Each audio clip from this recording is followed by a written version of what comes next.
Hello friends, welcome to voices of rice. இந்த வீடியோவில் நம்ம டீமன் ஸ்லேயர் இன்ஃபினிட்டி காஸ்டில் மூவியில் நடக்க போகிற ஒரு சில சேடான டெத்ஸை பற்றி தான் பார்க்க போகிறோம். அதாவது இது ஒரு ஸ்பாய்லர் தான். நீங்கள் இதை பற்றி பார்க்க வேண்டாம்னு நினச்சிங்கன்னா ஸ்கிப் பண்ணிவிட்டு போயிருங்க. இல்லை, நான் ஏற்கனவே இதை பற்றிலாம் நிறைய பார்த்துட்டேன், இதை பார்க்குறது எனக்கு கொஞ்சம் இன்ட்ரெஸ்டிங்காக இருக்குது அப்படின்னு நினச்சிங்கன்னா இந்த வீடியோவை தொடர்ந்து கண்டினியூ பண்ணி பாருங்கள். ஸோ வீடியோக்குள்ளே போகிறதுக்கு முன்னாடி நம்ம சேனலை சப்ஸ்கிரைப் பண்ணிடுங்க, அந்த பெல் ஐக்கானையும் கிளிக் பண்ணிடுங்க. சரி, இப்போ வாங்க வீடியோக்குள்ளே போகலாம். First demon slayer infinity castle படத்தில், அதாவது பார்ட் 1, அதாவது 3 படம் ரிலீஸ் ஆக போகுது இல்லையா, அதில் பார்ட் 1ல் ஃபஸ்ட்டு டெத்து யாரோடது அப்படின்னா நம்ம ஷினோபு கோச்சோ அவங்களோடது தான். இவங்க எப்படி சாகுறாங்கிறதெல்லாம் நான் அப்புறம் சொல்கிறேன். பட் எனக்கு என்ன ஒரு ஃபீல் ஆகுதுன்னா, இவங்களுக்குன்னு ஒரு கேரக்டர் ஆர்க்கு, அதாவது டீப்பான ஒரு பேக் ஸ்டோரி காமிக்கலையோ அப்படின்ற மாதிரி தோணுது. அதாவது எனக்கு இவங்க டக்குன்னு, அதாவது இந்த டீமன் ஸ்லேயர் மொத்த 4 சீசன்லேயுமே வருவாங்க, ஒரு 3-4 எபிசோட்லாம் மெயினாக காமிப்பாங்க, காப்பாற்றுவாங்க டான்ஜிரோவா, எல்லாம் ஓகே தான். பட் அவங்களுக்குன்னு ஒரு பேக் ஸ்டோரி, ஒரு நல்ல ஒரு ஸ்ட்ராங்கான ஒரு ஸ்டோரி கொடுக்கலையோன்னு எனக்கு ஃபீல் ஆகுது. அண்ட் இவங்களை எனக்கு பர்சனலாக கொஞ்சம் பிடிக்கும். அந்த கேரக்டர் பவராக இருக்கட்டும், அவங்களோட கேரக்டரைசேஷன் ரொம்ப பிடிக்கும். ஸோ டக்குன்னு சாவறனால எனக்கு ஒரு மாதிரி ஒரு ஃபீலிங்காக இருக்குது. நீங்கள் என்ன ஃபீல் பண்ணுறீங்கன்றதை கமெண்ட் செக்ஷனில் கமெண்ட் பண்ணுங்கள். இந்த ஷினோபு கோச்சோக்குமே பேக் ஸ்டோரி இருக்குது. அவங்கள தங்கச்சியை டீமன் கொண்டிருக்கோம், இந்த மாதிரியான ஒரு நார்மலான பேக் ஸ்டோரி இருக்குது. ஐ மீன் கொஞ்சம் மேலாப்பில் ஒரு சில இடத்த காமிச்சிருப்பாங்க. பட் நான் என்ன சொல்கிறேன்னா, இப்போது ரெங்கோக்குவாக இருக்கட்டும், ஈவன் அந்த ஆகாஷாவோட பேக் ஸ்டோரியாக இருக்கட்டும், டான்ஜிரோவோட பேக் ஸ்டோரியாக இருக்கட்டும், இந்த மாதிரி ஒரு டீப்பான ஒரு பேக் ஸ்டோரி இல்லைன்னு நான் சொல்ல வரேன். பேக் ஸ்டோரி இருக்குது, பட் டீப்பான ஒரு பேக் ஸ்டோரி இல்லை. அதுதான் என்னோட ஒரு ரிக்வஸ்ட்டு. பட் ஒன்றும் பண்ண முடியாது. இன்ஃபினிட்டி கேஸ்டில் பார்ட் 1 படத்தில் இவங்க டெத் ஆயிடுவாங்க. ஸோ எப்படி டெத் ஆவாங்கன்றதை நான் இப்போ உங்ககிட்ட ஷேர் பண்ணுறேன். நம்ம ஷினோபு கோச்சோ டோமா அப்படிங்கிற டீமனை தன்னைத்தானே அப்சர்வ் பண்ணிக்க விட்டுருவாங்க. அதாவது அந்த டீமன் நம்ம ஷினோபு கோச்சோவை அப்சர்வ் பண்ணிடும். ஸோ அதனால நம்ம கோச்சோ என்ன பண்ணுவாங்க அப்படின்னா, இந்த டீமன் உடம்பு ஃபுல்லாக பாய்சனை செலுத்திடுவாங்க. ஸோ அது வீக் ஆயிருமா, இந்த கேப்பில் நம்ம இனோசுகேவும் கானாவும் சேர்ந்து அந்த டீமனை டிஃபீட் பண்ணிடுவாங்க, அதாவது அந்த டோமான்ற டீமனை. ஸோ நம்ம கோச்சோ தன்னைத்தானே சாக்ரிஃபைஸ் பண்ணியிருக்காங்க அந்த டீமனை டிஃபீட் பண்ணுறதுக்காக. ஸோ ரொம்பவே ஒரு ஹானரபுளான டெத்து தான் நம்ம கோச்சோக்கு கிடச்சிருக்கு. அண்ட் அவங்க கூட இருக்கவங்கள காப்பாற்றுறதுக்காக தான் அவங்க தன்னைத்தானே சாக்ரிஃபைஸ் பண்ணியிருக்காங்க. ஸோ இதை பற்றி நீங்கள் என்ன நினைக்கிறீங்க? இப்படி அவங்க செத்தது உங்களுக்கு ஓகேவா இல்லையான்றதை கமெண்ட் செக்ஷனில் கமெண்ட் பண்ணுங்கள். சரி, இப்போ நம்ம நெக்ஸ்ட்டு டெத்துக்கு போயிடலாம். நம்ம முயிச்சிரோ தான். இவர் இன்ஃபினிட்டி கேஸ்டில் மூவி பார்ட் 2ல் டெத் ஆவார். ஓகேவா? பார்ட் 1ல் நம்ம ஷினோபு மட்டும்தான் டெத் ஆவாங்க. பார்ட் 2ல் நம்ம முயிச்சிரோ டெத் ஆவார். இவர் ஏன் டெத் ஆவாருன்னு அதை அப்புறம் சொல்கிறேன். பட் இவரோட கேரக்டர் எனக்கு ரொம்ப பிடிக்கும். உங்களுக்கு பிடிக்குமா இல்லையான்றதை கமெண்ட் செக்ஷனில் கமெண்ட் பண்ணுங்கள். இந்த கேரக்டர் சைலண்ட்டாக இருப்பார். உங்களுக்கு நல்லாவே தெரியும், சைலண்ட்டாக இருப்பார். சரியா? ஒரு ஃபைட்டு வரும்போது தாறுமாற இறங்கி தரமான ஒரு செய்கை பண்ணி விட்டு போயிடுவார். எப்படின்னா, இவரோட ப்ரீத்திங் ஸ்டைலே எனக்கு ரொம்ப பிடிக்கும். மற்றவங்கெல்லாம் வாட்டர் ப்ரீத்திங்கு, சன் ப்ரீத்திங்கு, அது பீஸ்ட் ப்ரீத்திங், அந்த மாதிரி தண்டர் ப்ரீத்திங் அந்த மாதிரி இருக்கும். பட் இந்த மிஸ்ட் ப்ரீத்திங் இருக்குல்ல, அவர் அந்த சைலண்ட்டோடு பண்ணும் போது அவருக்குன்னு ஒரு தனி எப்பிக்கான ஒரு ஸ்டைல் இருக்கும். அது எனக்கு ரொம்ப பிடிக்கும்.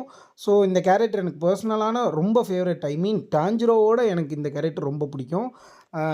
இந்த கேரக்டர் சாகிறது நினைக்கும் போது எனக்கு கொஞ்சம் ஏற்றுக்க முடியலை. டைரக்டர், ரைட்டர் என்ன பண்ணுறீங்கன்ற மாதிரி தான் இருக்குது. சரி, ஓகே. இவர் எதனால் அந்த பார்ட் 2 மூவியில் டெத்தாக வராதுன்றதை பார்த்துடலாம். நம்ம முயிச்சிரோவை யார் கொல்லுவாங்க அப்படின்னா, கொக்குஷிபோ தான் கொல்லுவான். பட் எதுக்காக அப்படின்னா, அவர் ஹெல்ப் பண்ணிகிட்டு இருப்பார் அவரோட ஃப்ரெண்ட்ஸுக்கு. உதாரணத்துக்கு நம்ம கென்யா அண்ட் கியோமி, அவங்க 2 பேருக்கும் ஃபைட் பண்ணுறதுக்கு ஹெல்ப் பண்ணிகிட்டு இருப்பார். ஸோ அப்போது அந்த கேப்பில் நம்ம கொக்குஷிபோ நம்ம முயிச்சிரோவை கொன்றுவான். இதுதான் அவரோட டெத்துக்கான ஒரு ரீசன்.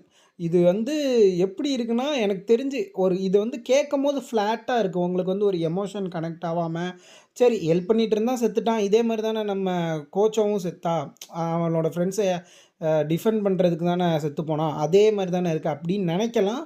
பட் அவங்க விஷுவலாக நமக்கு கன்வே பண்ணுன்றது வேறு மாதிரி இருக்கும். நீங்கள் அதை பார்த்தா தான் தெரியும் தேட்டரில் எந்த மாதிரி ஒரு சீக்வன்ஸாக இருக்க போகுதுன்னு எனக்கு தெரியலை. ஸோ நம்ம முயிச்சிரோவோட டெத்து ரொம்பவே சேடஸ்டான ஒரு எமோஷ்னலி கனெக்ட் ஆகக்கூடிய ஒரு டெத்தாக தான் இருக்கும்னு எனக்கு தோணுது இந்த பார்ட் 2 மூவியில். உங்களுக்கு இந்த கேரக்டர் பிடிக்குமா பிடிக்காதான்றத கமெண்ட் செக்ஷனில் கமெண்ட் பண்ணுங்கள். சரி, ஓகே. நம்ம 3ஆவதாக இருக்கக்கூடிய ஒரு டெத் என்ன அப்படின்றத பார்த்துடலாம். நம்ம கென்யாவோட டெத் தான். இவரோட டெத்துமே பார்ட் 2 இன்ஃபினிட்டி கேஸ்டில் மூவியில் தான் வரும். எப்போ அப்படின்னா நீங்களே கெஸ் பண்ணியிருப்பீங்க. நம்ம முய்ச்சிரோ வந்து கொக்குச்சிபோ கூட ஃபைட் பண்ணி, அதாவது கென்யாவுக்கும் கியோமிக்கும் ஹெல்ப் பண்ணும்போது தான் செத்து போயிருப்பார்.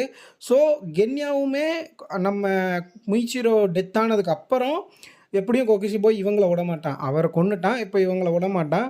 ஸோ இவங்கள சேஸ் பண்ணிட்டு வரும்போது கென்யா வந்து அவங்கள மாதிரி ஒரு ஃபுல் ஓவர் பவர்டாக இல்லைனாலுமே அவன் வந்து ஒரு குட் வாரியர் தான். ஸோ அவன் வந்து அவனால் முடிஞ்ச அளவுக்கு ஃபைட் பண்ணும்போது அவன் வந்து ரொம்ப சிவியராக வந்து காயமடைஞ்சிருவான்.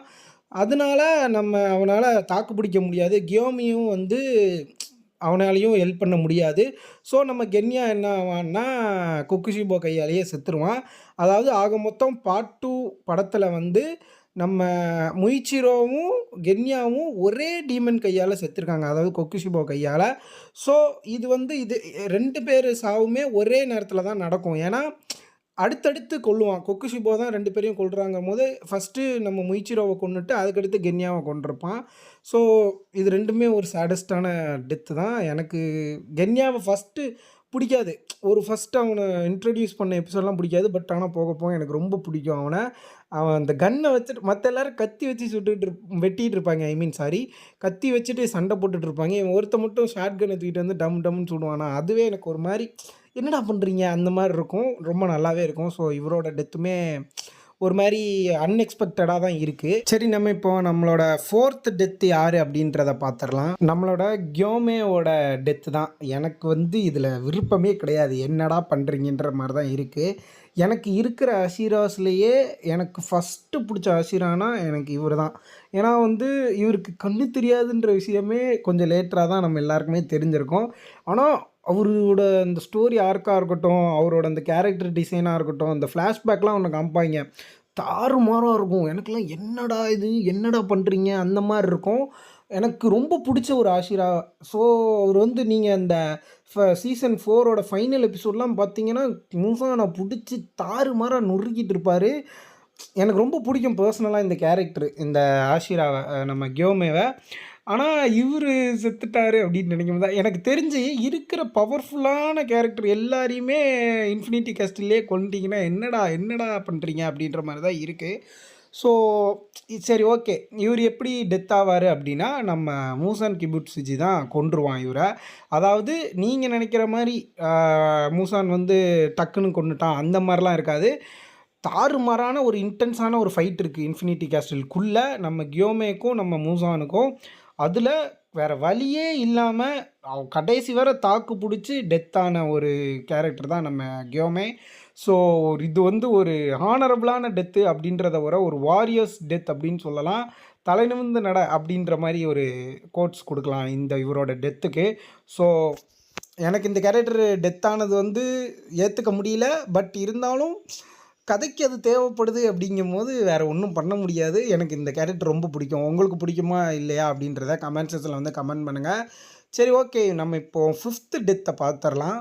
இந்த 5th டெத்தில் வந்து நம்ம 2 பேரோட டெத்தை பார்க்க போகிறோம். ஏன்னா 2 பேருமே ஒரே இடத்துல ஒரே நேரத்தில் தான் டெத் ஆக போகிறாங்க. ஸோ வந்து யார் அப்படின்னா நம்ம மிட்சூரி. இந்த கிளிப்பிங்ஸ் ஓடுறத வச்சே நீங்கள் கண்டுபிடிச்சிருப்பீங்க.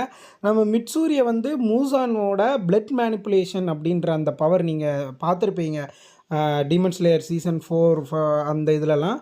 ஸோ அந்த ஒரு பவரை வச்சு மிட்சூரியை அட்டாக் பண்ணுவான் மூசான். சரியா, அதை தடுக்க போகிறேன் அப்படின்னு சொல்லிட்டு நம்ம ஒபானை ஆஷிரா, அதாவது ஸ்னேக் ஆஷிரா இருக்கார்ல, அவர் வந்து அதை தடுக்க போகிறேன்னு சொல்லிட்டு மிட்சூரிக்கு வந்து ஒரு ஷீல்டாக மாறி ஹெல்ப் பண்ண போவார், தடுக்க போவார் அந்த பிளட் மேனிப்புலேஷனை. ஸோ அந்த பவரை தாங்க முடியாமல் நம்ம ஒபானாயும் மிட்சூரியும் 2 பேரும் சேர்ந்து டெத் ஆகிடுவாங்க. இவங்களை கொள்றதும் நம்ம மூசான் கிபுட்சுஜி, அந்த மைக்கேல் ஜாக்சன் தான். ஸோ வந்து எனக்கு ஸ்னேக் ஆஷிராவும் ரொம்ப பிடிக்கும். மிட்சூரியை பிடிக்காத ஆளே கிடையாது இங்கே, அவங்கள எல்லாருக்குமே பிடிக்கும். ஆனால் எனக்கு வந்து மிட்சூரியை விட ஸ்னேக் ஆஷிரா வந்து பர்சனலாக ரொம்ப பிடிக்கும். அவரோட லுக்காக இருக்கட்டும், அவரோட அந்த ஆட்டிடியூடாக இருக்கட்டும், அதாவது ரொம்ப பிடிக்கும்.